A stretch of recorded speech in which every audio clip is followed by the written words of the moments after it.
بسم اللہ الرحمن الرحیم۔ السلام علیکم ویورز۔ آج میں آپ کے سامنے ایک وہابی مفتی اور مبلغ جن کا نام محمد العنزی ہے ان کا ذکر کرنے جا رہا ہوں، جنہوں نے حال ہی میں اپنے سابقہ مسلک دیوبند کو چھوڑ کر مسلک اہل سنت اختیار کیا ہے، اور اس کے بعد انہوں نے اپنے ٹویٹر اکاؤنٹ کے ذریعے کچھ اہم اعترافات کیے ہیں، وہ آپ کے سامنے پیش کرنے جا رہا ہوں میں۔ نمبر 1، شیعوں پر ہر قسم کی زیادتی، ظلم و جور، تہمت اور جھوٹ، حملے اور دھماکوں کے باوجود یہ لوگ امام حسین علیہ السلام کا معروف نعرہ ہیہات من نزلہ ہر جگہ بلند کرتے ہیں، کیا حوصلہ ہے۔ دوسرا ٹویٹ: اے شیعو، مجھے معاف کرنا، ہم ممبروں سے آپ کے بارے میں جھوٹ بولتے تھے، آپ کی طرف غلط باتیں منسوب کرتے تھے اور جھوٹا پروپیگنڈا کرتے تھے۔ یہ سب کچھ ہم اپنے امیر بندر بن سلطان، جو کہ سعودی انٹیلیجنس اداروں کے سابق سربراہ رہے ہیں، ان کے حکم پر کرتے تھے۔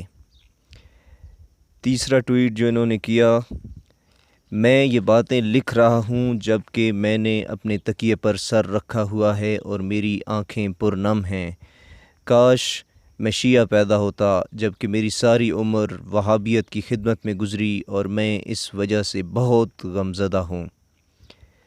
چوتھا ٹویٹ: شاید زندگی زیادہ باقی نہ ہو، لیکن اللہ کا شکر گزار ہوں کہ اس نے ہمارے دل کو منور کر لیا اور ہم نے وہابیت چھوڑ کر سنی مکتب کی طرف رجوع کیا ہے۔ اس سے پہلے کہ میں تنہا اللہ سے ملوں، تاریخ کے لیے یہ بات کرنا چاہتا ہوں کہ جنت کا راستہ اہل بیت علیہم السلام کا راستہ ہے۔ پانچواں ٹویٹ: نہ ہی شیعوں کی قربت مطلوب ہے اور نہ ہی تعریف، لیکن میری قناعت ہے کہ اگر کوئی اسلام کی رحمت و سماحت کی حفاظت کر رہا ہے تو وہ شیعہ ہیں۔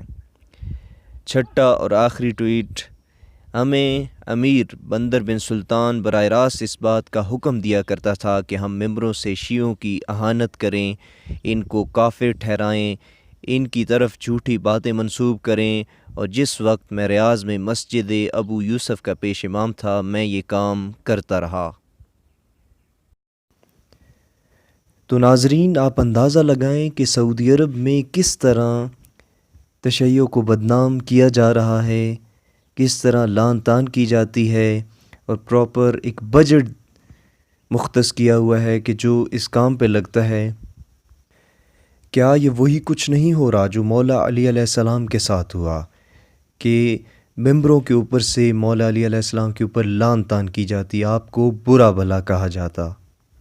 آج بھی امام علیہ السلام کے پیروکاروں کے ساتھ یہی کیا جا رہا ہے اور مکتب امامت کے ساتھ یہی کیا جا رہا ہے۔ افسوس، صد افسوس۔